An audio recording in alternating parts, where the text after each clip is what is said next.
nianze na al-akh ambaye ni bwana harusi. Ndugu yangu, Mwenyezi Mungu Subhanahu wa Ta'ala anasema ndani ya Qur'ani, ar-rijalu qawwamuna 'ala an-nisa. Wanaume ni nguzo kwa wanawake. Wanaume wao ndio vichwa vya familia katika ndoa zao. Lakini sio an-nisa'u qawwamuna 'ala ar-rijal. Hasa hilo ulichunge. Kitu kikubwa ninachokuasa ni kuwa na subira.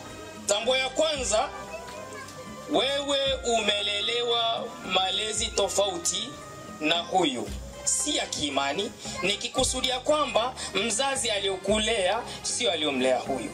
Kila mtu ana mfumo wake aliolelewa, kila mmoja ana tabia yake, na hivi sasa mwenda kukutana muwe hali moja. Naamini ya kwamba wakati mwanaume na mwanamke endapo wanapoana, mwanaume anatumia nguvu ili mwanamke amsikilize yeye. Lakini tumia busara na subira. Usije ukatumia nguvu, kauli mbovu. Ukitumia nguvu mapema hivi sasa atakuchoka. Na ukishachokwa na mwanamke, hapo ndipo mtihani ulipo. Hapo ndio utajuta, kwa nini nikaoa, au mimi nimekosea kuoa. Kumbe hakuna. Mfumo wako wa malezi kwa mkeo ndio umekuwa mbaya. Mfumo unaanzia hivi sasa. Kumbuka ndani ya miezi mitatu hii ni miezi ambayo ya kuonyeshana upendo wa hali ya juu. Binti ya watu huyu hata kule ukiwa hupo atakusubiria mpaka urudi. Lakini kumbuka kwamba ikishaisha miezi mitatu, ikishaanza mwezi wa 4, wa 5, wa 6, hapo kila mmoja anamwangalia mwenzake tabia yake. Kwamba mwenzangu ana tabia gani, mwenzangu ana tabia gani. Hapo sasa ndipo inapotakiwa uwe na subira ya hali ya juu. Na si kila jambo unaloliona lazima ufoke, lazima ushike bakora, hapana. Majambo mengine muda mwingine unayaona, lakini jidai kwamba hujaliona, mezea. Mambo mengine unyanyue sauti, mengine jidai kama vile hujaona, jitia upofu vile, lakini kumbe waona. Lakini ujidai kwamba hakuna wewe kinachokupita, lazima kila kinachokuja unyanyue sauti, mtakosana. Lazima majambo mengine ujitie upofu kidogo, mengine unaona. Lakini hasa ili akuelekee na kukubali kwamba kweli nimepata mwanaume rijali. Kama anavyosema Mwenyezi Mungu Subhanahu wa Ta'ala, minal mu'minina rijal. Sasa kama unataka uingie huko, mjenge katika mfumo wa ibada. Awe na hofu na Allah Subhanahu wa Ta'ala. Lakini ikiwa kama utamjenga katika mfumo wa ibada, hatafanya ibada, shekhe wangu utamshindwa tu. Bibie harusi, leo umepata mwanaume mzuri, katoa salamu safi, assalamu alaikum, yani haina hata kigugumizi hata kidogo. Kama hajapitia madarisi kulikita goti, lakini kwa wale wenye kutoa dawa zao zinamwingia na zimemkaa.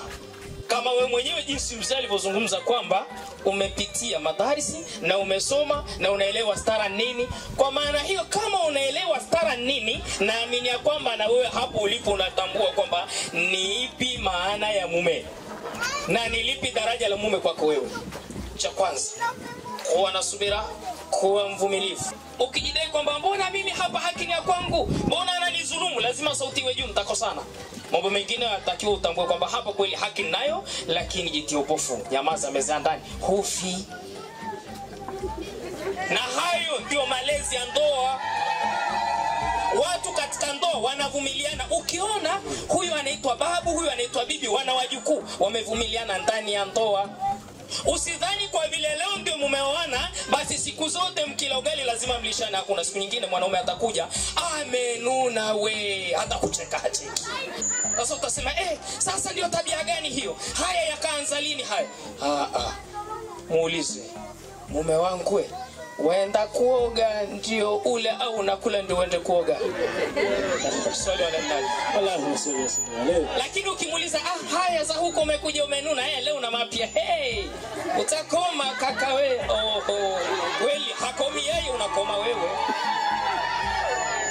Kama mumeo badala kumwandalia chakula kipo kwenye kabati, ukikitenga umuonyesha chakula na mguu, chakula hicho, subutu ataenda kuangalia kingine. Kuna wengine akipita uko anaitwa kaka, mambo, subutu, ngoja aitwe kwa sauti safi nyororo uone. Unamkosa. Yatakiwa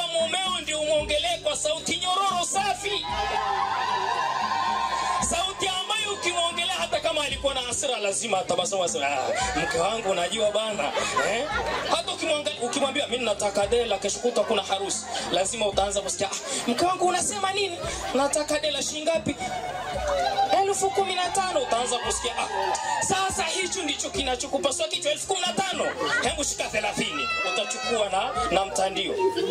Lakini ikiwa sauti ni besi siku zote hasha wakalla umekosea. Nakuambia kitu kingine, huko unapokwenda utakuta makaka zake mume wako, wale makaka zake waheshimu kama unavyoheshimu kaka zako huko kwenu. Kule unapokwenda utakuta mawifi zako, wale mawifi uwaheshimu kama unavyoheshimu dada zako huko kwenu. Na kule unapokwenda utamkuta baba na utamkuta mama, ukifika kule wakumbatie, wale ndio wazee wako wewe. Lakini ukishamuonyesha mumeo ya kwamba mama yako bwana anasema mama lako nao lichukia po, subutu, huyo mapenzi yanapungua kwako. Ukimwambia mimi baba yako akikanyaga hapa kwangu yani tu acha tu, yani mimi ndio maana ninajifungia ndani hata nje sitoki mpaka aondoke. Wengine walivyokuwa na dharau hasa akiondoka hata kiti alichokalia chukua dikiwa nafuta. Inna lillahi wa inna ilaihi rajiun. Sivyo. Mumeo akikuudhi usimupigie baba yako, usimkwamba baba mimi mume wangu jana kafanya kadha wa kadha, hasha wakalla. Nenda kule kwa baba yake, ndio baba yako. Mama yake ndio mama yako wewe. Na yeye sasa bwana mkubwa, utakapopata dharuba lolote kwa mkeo, kwanza mpigie baba yako, mkwe ndiye baba yako. Lakini kabla pote hamjafika pande yoyote katika pande mbili, nawapa tunu, yani zawadi. Hili mkilishika ndoa yenu itakuwa na baraka. Kubalini kukaa chini, msuluhishane wenyewe kwanza. Mkishaweza hili, ndoa yenu haitakuwa na nuksi.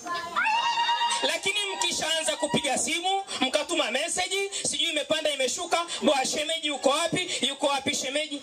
Shekhe, umetia ndoa umetia nuksi. Angalia, kila mmoja ana ushauri wake, kila mmoja ana uoni wake. Sasa zikishakutana maoni mara 2 mara 3 utachanganikiwa. Mwisho wa siku wasema niongeze mke ama nipe talaka, niongeze mke nimpe talaka.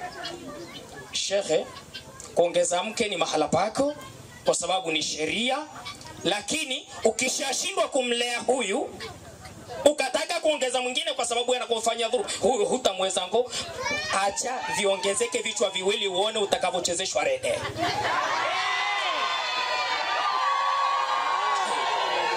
Acha uone utakavochezeshwa rede.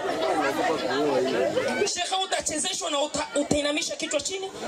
Kitakachobakia shekhe, utatoroka nyumba, lakini hutatoka na begi, utatoka na shakasikaja. Lea mke vizuri.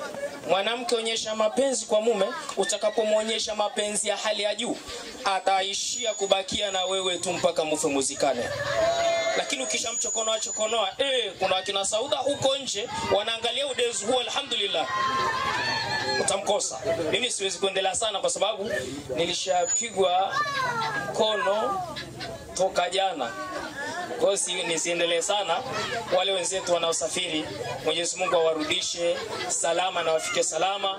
Lakini nikiamalizia kwa upande haka kwamba upande wa babangu mkwe, au niseme baba yangu mwenye binti, angalia unapofikishwa taarifa, na mama yangu angalieni mnapofikishwa taarifa, kwa sababu wale wengi mapenzi yao yanashiba kwa watoto wao kuliko maelezo. Mimi mwanangu umempiga, kwa nini ukampiga? Angalia kapigiwa nini? Anayepiga amekwazuka, ana akili zake tamam. Kwa nini kapigwa? Angalia sababu. Kisha ukanye mpigaji, alafu ukimkanya usimkanye mbele ya mke kwamba bwana umempiga mwanangu, ile usilitaki. Atamdharau mume, atamdharau hivyo. Kanya akiwa mwenyewe, alafu rudi kwa mwanao. Mwanangu, kuna taarifa nimepata, hicho mume alichokupiga kidogo, mimi ukija kwangu nitakufunga kama kutia bakora. Hakadha upande mwingine hivyo. Sio kuletewa taarifa mimi mwanangu ameoa lakini analala njaa, shinda njaa, hapikiwi. Kafa sasa, ambaye hali amekufa, mbona yuko haya na dunda? Kwa hiyo